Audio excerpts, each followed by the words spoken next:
एक गांव था जहां एक पुरानी वीरान हवेली थी जिसे लोग भूतिया हवेली कहते थे।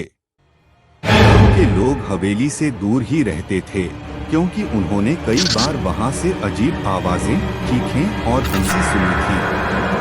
कोई नहीं जानता था कि अंदर क्या था, परंतु हवेली के बारे में कहा जाता था कि वहां एक जमींदार की बेटी की आत्मा भटकती है जिसकी रहस्यमय परिस्थितियों में मौत हो गई थी।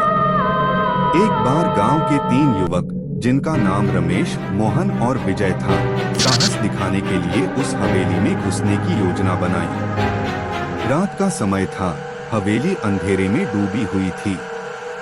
जैसे ही वे अंदर पहुंचे, हवेली की ठंडी हवा ने उनका स्वागत किया। अंदर घुसते ही दरवाजे अपने आप बंद हो गए।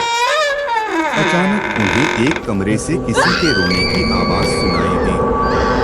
डरते डरते वे उस कमरे की ओर बढ़े।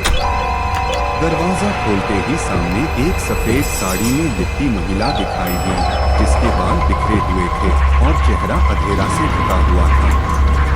वह धीरे धीरे उनकी ओर बढ़ने लगी। तीनों ने बिना देर किए भागने की कोशिश की, लेकिन दरवाजे बंद हो चुके थे। अचानक महिला ने जोर से चीख मारी और हवेली की दीवारें गिरने लगी। किसी तरह वे तीनों खिड़की से कूदकर भाग निकले।